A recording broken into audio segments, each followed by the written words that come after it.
Well, here in Damascus, I'm a tracing delegate for the ICRC, which means my main task is to try and restore the family links between family members that have lost contact due to the current events in Syria mainly. And do this through phone calls, for instance, exchange of Red Cross messages, or family visits, or eventually family reunification whenever possible.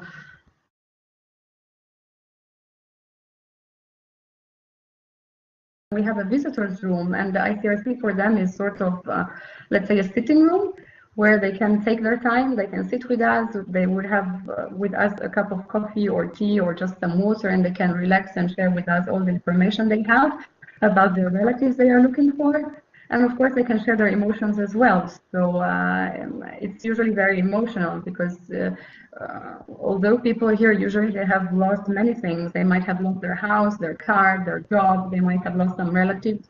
But the uncertainty about the fate and the whereabouts of your relatives is something that they carry with them all along, despite all the rest.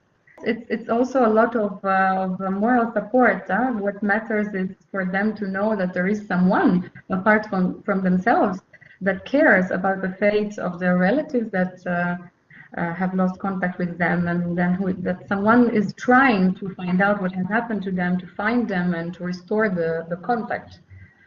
So that's a big part of it.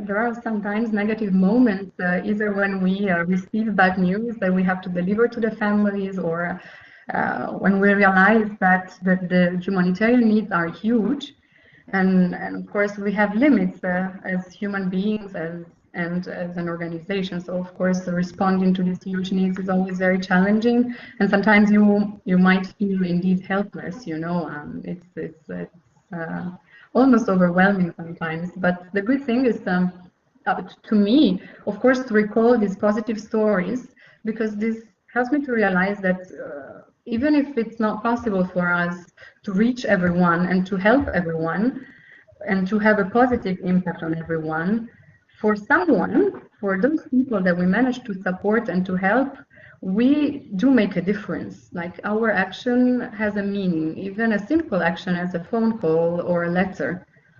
So I usually try to focus on this, and this helps me to see the meaning of what we do, and it gives me the energy to do more.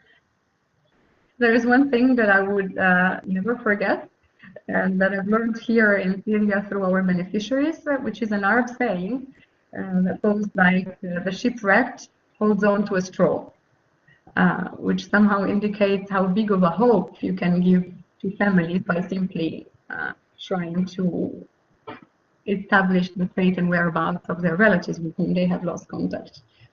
I think that's really sweet.